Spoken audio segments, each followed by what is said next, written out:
Narayan Narayan. Unmute नहीं होता है इसलिए थोड़ा सा लेट हुआ। प्रभु नारायण के श्री चरणों में अनंतश प्रणाम। हमारी पूज्य दीदी के चरणों में अनंतश प्रणाम और हमारी गीता महारानी साधक संजीवनी के चरणों में अनंतश प्रणाम, जो साक्षात हमारे स्वामी जी महाराज है। आज गीता रसधारा की चतुर्थ वार्षिकोत्सव पर पूरी टीम और हमारी प्रिय दीदी को अनंतश अनंतश बहुत बहुत धन्यवाद कि आज हमको घर बैठे इतना सुंदर प्लेटफॉर्म प्रोवाइड किया है।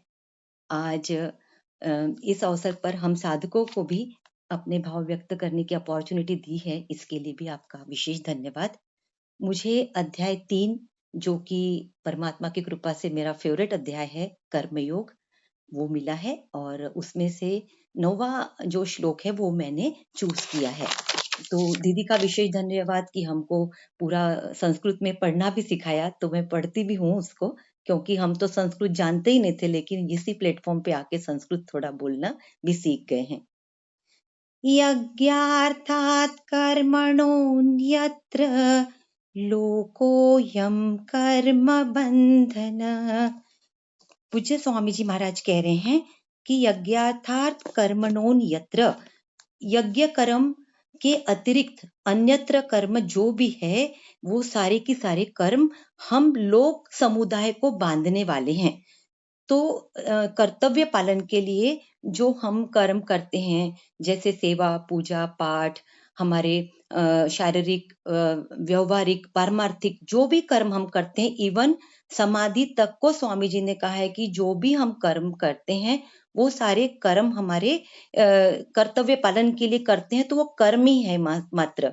ये बात मुझे गीता जी पढ़ने के बाद ही विशेषता से समझ में आई। और ये कर्तव्य कर्म या यज्ञार्थ कर्म कब बनेंगे? जब हम इन्हीं कर्मों को दूसरों की सेवा के लिए, दूसरों के हितार्थ के लिए हम ये कर्म करेंगे, तो यही साधारण कर्म हमारे यज्ञ कर्म बन जाएंगे और हमको बांधने वाले नहीं होंगे। तो ये वाले कर्म हम क्यों करें? हम ये कर्म करेंगे तो ये हमारा कर्म योग बन जाएगा। तो प्रश्न आया मन में कि ये कर्म योग क्यों किया जाए? तो हमारी जो संसार से आसक्ति है, जो बहुत ममता है हमारी संसार से, वो स्वामी जी महाराज कह रहे हैं कि बड़ी स्पीड से कर्म योग करने से ये आसक्ति हमारी खत्म हो जाएगी। और स्वामी जी महाराज ने ये भी कहा कि जो हमारे बंडल की बंडल कर्म संचित है, वो भी सारे कर्म योग होते ही हमारे सारे पुराने कर्म भी समाप्त हो जाएंगे। तो ये बड़ा अच्छा लगा कर्मयोग। और कर्मयोग के अतिरिक्त जो कर्म हम हमारी कामना के लिए, हमने आज तक यही सीखा कि अपने लिए करना, अपने बच्चों के लिए करना, अपने परिवार के लिए करना, अपने आजू बाजू के लिए करना, बस इतने में ही हम सिमटे हुए थे। तो हमारे सारे के सारे कर्म बांधने वाले थे। लेकिन गीता जी ने हमको सिखाया कि ये सारे जो अन्यत्र कर्म है, अन्यत्र कर्म लोग दिखावे के लिए और सब चीजों के लिए हम लोग करते हैं। अन्यत्र कर्म में भी स्वामी जी महाराज ने बहुत बारीकी से हमको समझाया है कि जो क्रिया दिखती है ना अन्यत्र कर्म में, वो बांधने वाली नहीं होती। प्रत्युत जो हमारी भावना होती है कर्म करते समय, वो भावना हमें बांधने वाली होती है। फॉर एग्जाम्पल, कोई हमारे घर गेस्ट आया तो हम इतना ब्यूटीफुल प्रेजेंटेशन करते हैं, ऐसा लगता है कि नारायण हमारे जितनी खुशी किसी को हुई नहीं।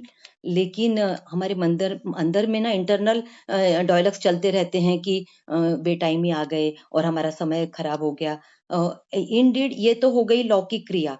और इंडिड पारमार्थिक क्रिया में भी स्वामी जी महाराज ने उदाहरण देकर बताया है कि सत्संग में भी प्रश्न पूछते हैं और ऐसा समझते हैं कि मुझे कितना अच्छा साधक समझा जाएगा, कि मेरा प्रेजेंटेशन कितना अच्छा माना जाएगा।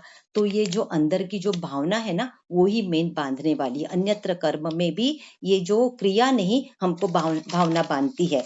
और स्वामी जी महाराज कह रहे हैं कि इसके लिए हमको 3 तरीके से हम कर्म करते हैं। हमारे 3 शरीर है, स्थूल, सूक्ष्म और कारण। ये तीनों के द्वारा संसार के लिए जो भी क्रिया होती है ना, वो उसमें हमको दूसरों के लिए ही करनी है। इतने ध्यान से हमको कर्म करना है। इंडीड निर्वाह मात्र की तो सबको ही चिंता होती है कि हमारा कैसा होगा, उसमें स्वार्थ बुद्धि ऑटोमेटिकली आ जाती है।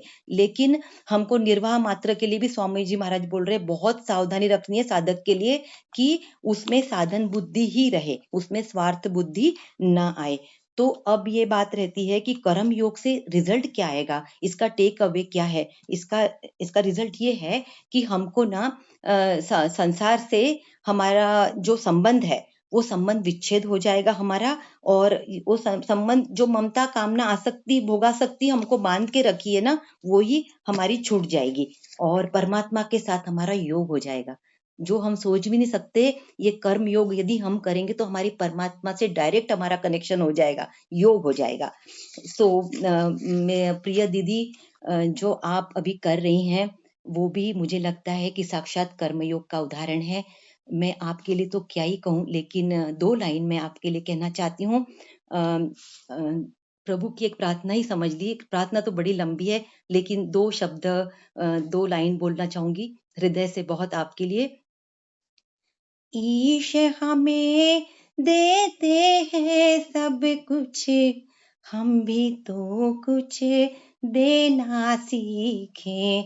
जो कुछ हमें दिया है प्रभु ने, अर्पण उसको करना सीखें।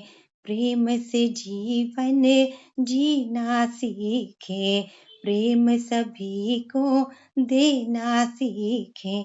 दीदी मुझे लगता है कि हम भी इंसान है साधारण, और आप जो कर रही है, आपको भगवान ने अच्छी मधुर वाणी दी है, आपको संस्कृत का ज्ञान दिया है इतना ब्यूटीफुल।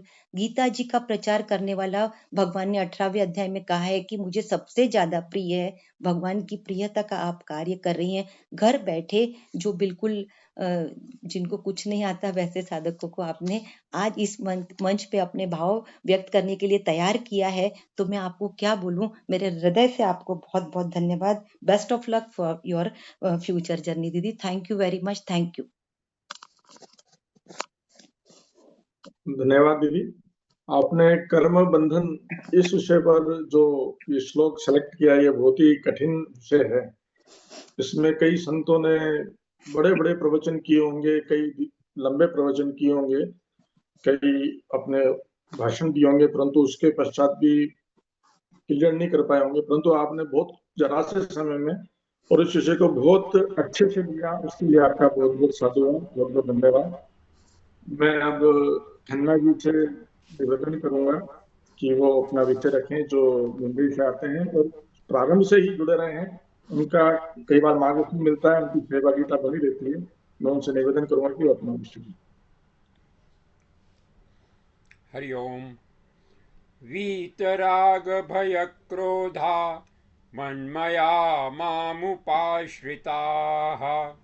बहवो ज्ञान तपसा पूता मद्भावमागताः।